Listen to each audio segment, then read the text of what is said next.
ঈদ উল ফিতর। ঈদ উল ফিতরের মধ্যে কি আছে, কি কাজ করতে বলেছে আল্লাহ সুবহানাহু ওয়া তাআলা, এই কাজগুলো আমরা অনেকেই জানি, অনেকেই হয়তো বা ঈদ উল ফিতরে কি কাজ করতে হবে আমরা জানি না। অনেকেই জানি, অনেকেই জানি না।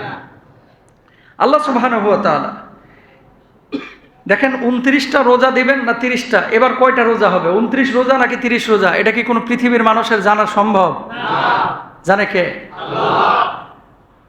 29টা রোজা হোক, এটা মুনাফিক ছাড়া কোনো মুসলমান চায় না।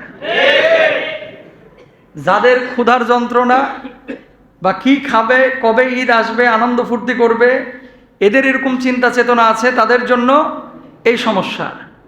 মানে 29 রোজা হোক, তারা এটা চায়। আর যারা মুমিন, এরা চাইবে যে আল্লাহ 30টা রোজা।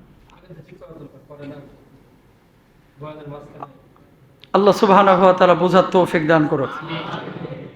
এগুলো মানে কি বলবো, প্রত্যেক দিন বলি যে জুমার বয়ানের আগে এগুলো কমপ্লিট করতে, তারপরে এই সমস্ত যে সবার হয়েছে, কেন প্রতিদিন একজনের সমস্যা হয়? এদের মাথার ঝামেলা তো, এইসব পোলাপানগুলোর মাথার মধ্যে কিচ্ছু নাই। সিম্পল জিনিস, সহজ জিনিস এরা অনেক বড় করে। কেন আমি বারবার বলতেছি, এই যে বারবার নাড়াচাড়া করলে আমার কনসালটেশন ব্রেক হয়।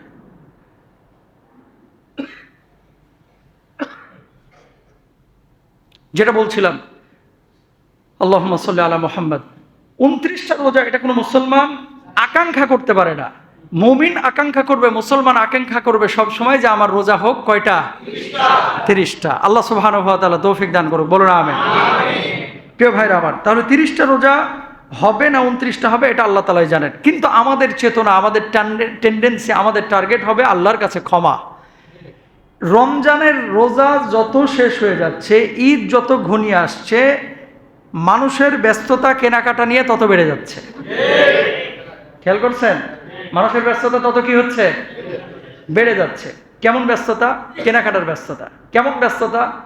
দাওয়াতের ব্যস্ততা। কেমন ব্যস্ততা? খেয়াল করে দেখেন, রাস্তাঘাটে বাইরে হওয়ার পর প্রত্যেকটা মানুষের চাহনির মধ্যেই এমন কিছু একটা অ্যাটিটিউড বা একটা ছাপ পড়ে আছে, অনেক ব্যস্ত, অনেক ব্যস্ত। গ্রামে যাইতে হবে, মার্কেটে যাইতে হবে, ইফতারের আগে কিছু মানুষ তো মনে হয় যে বাড়িতে ইফতার না করলে মনে আজকে শহীদ হয়ে যাবো।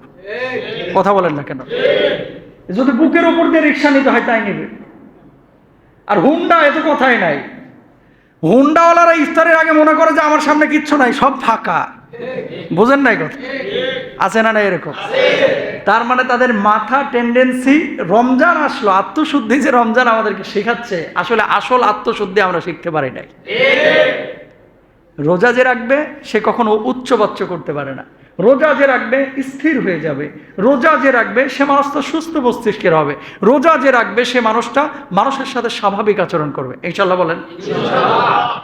এবার আসেন, বুধবার হোক রোজা বা বৃহস্পতিবার রোজা হোক, এই ঈদ হোক, হয় বুধবার হবে অথবা বৃহস্পতিবার।